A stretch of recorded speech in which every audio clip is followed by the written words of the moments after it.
Assalamualaikum warahmatullahi wabarakatuh. Perkenalkan, saya Eza, NIM saya 2011-138. Di sini saya sedang memvideokan diri saya untuk memenuhi tugas UTS atau kuliah Psikologi Pendidikan dengan dosen pengampu Ibu Miska.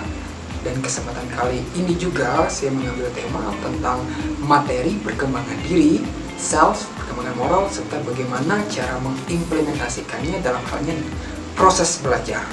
Oke. Pertama-tama juga terima kasih kepada kesempatannya. Yang perlu kita ketahui untuk mengenai video kali ini, ada submateri yang akan saya jelaskan. Pertama, pengertian, tujuan, faktor pendukung, faktor penghambat, serta bagaimana cara mengimplementasikannya. Oke, pertama ada pengertian perkembangan diri.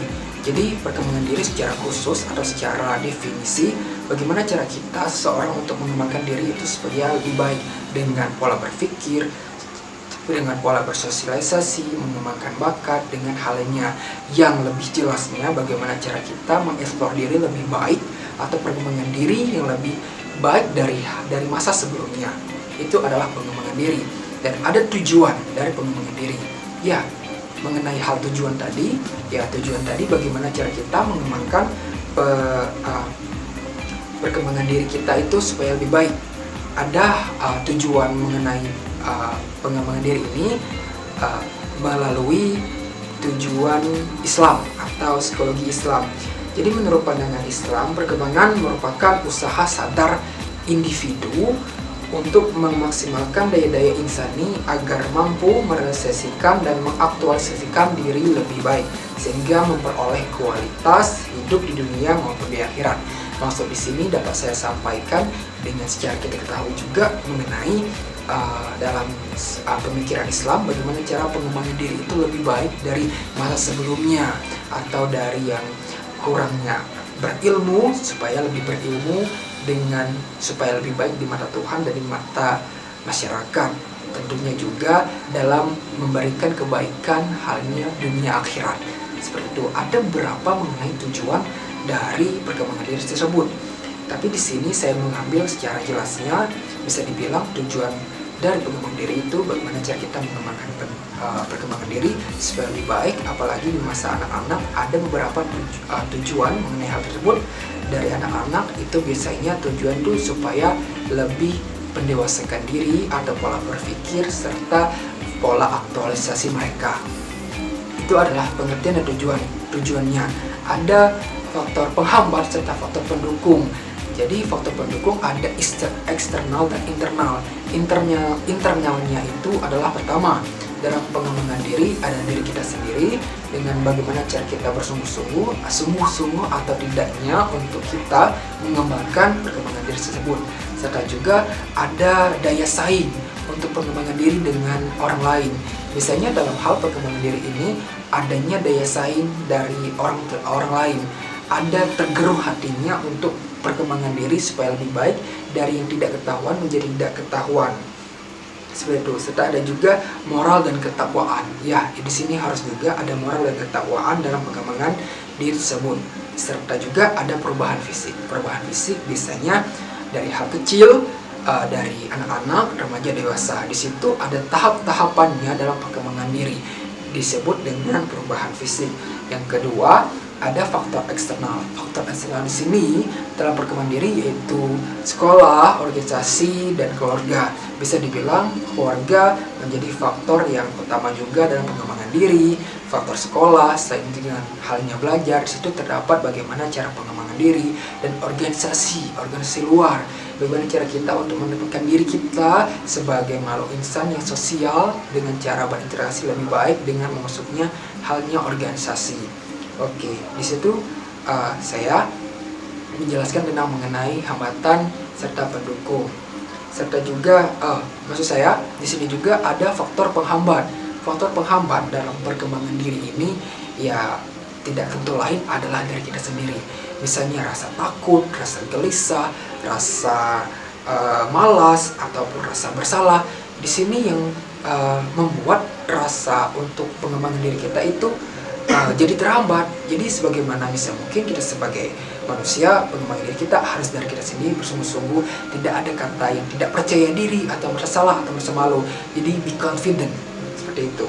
Yang kedua adalah dengan penjelasan tadi mengenai perkembangan diri, ada ini juga perkembangan moral. Perkembangan moral bisa diartikan bagaimana cara kita mengintrospeksikan diri atau memposisikan diri kita, bagaimana cara kita hidup moral dengan baik atas sesama manusia. Bisa dibilang karena moral itu sesama manusia itu seperti apa, hal yang baiknya seperti apa, yang tidak boleh dilakukannya seperti apa. Apalagi kita sebagai insan manusia yang hidup sosialnya juga saling berinteraksi. Bisa dibilang seperti itu ya. Serta juga ada teori-teori perkembangan moral mengenai sepertinya ada teori kognitif Figlet, teori Colbert tentang perkembangan moral, serta juga ada teori pikiran, theory of mind. Tapi di sini saya tidak menjelaskan, di sini saya cuma menyebutkan saja mengenai teori-teori perkembangan moral. Serta juga ada faktor penghambat dan faktor pendukung perkembangan moral. Ya, secara jelas, secara umum kita ketahui ada faktor pendukungnya. Pertama dari keluarga ya, karena keluarga itu mendidik bagaimana cara kita ataupun kita sebagai anak mengenai halnya moral kita kepada orang tua, sesama ataupun sesama alam. Di situ faktor yang mendukung adalah faktor orang tua. Kedua juga ada sekolah juga di samping yang belajar tadi mengenai juga perkembangan moral seperti itu.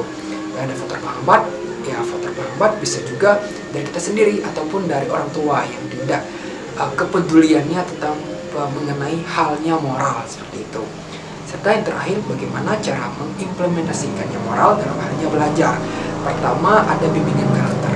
Bimbingan karakter di sini bisa dibilang bagaimana sih, apa sih yang seharusnya kita lakukan sebagai manusia dalam halnya pembentukan moral.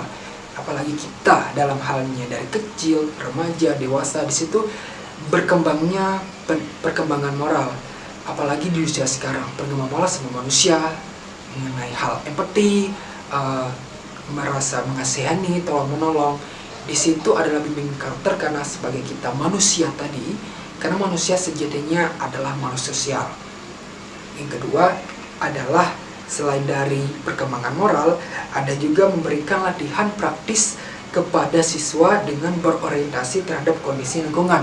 Maksud di sini dalam halnya proses belajar ya, bisa dibilang terjun langsung ke lapangan dengan cara mempraktikkannya, bagaimana cara siswa tersebut memberikan halnya moral tersebut kepada seorang. Bagaimana sih moral siswa tersebut kepada seorang dengan adanya peran guru di belakangnya. Yang terakhir adalah penyusunan kurikulum.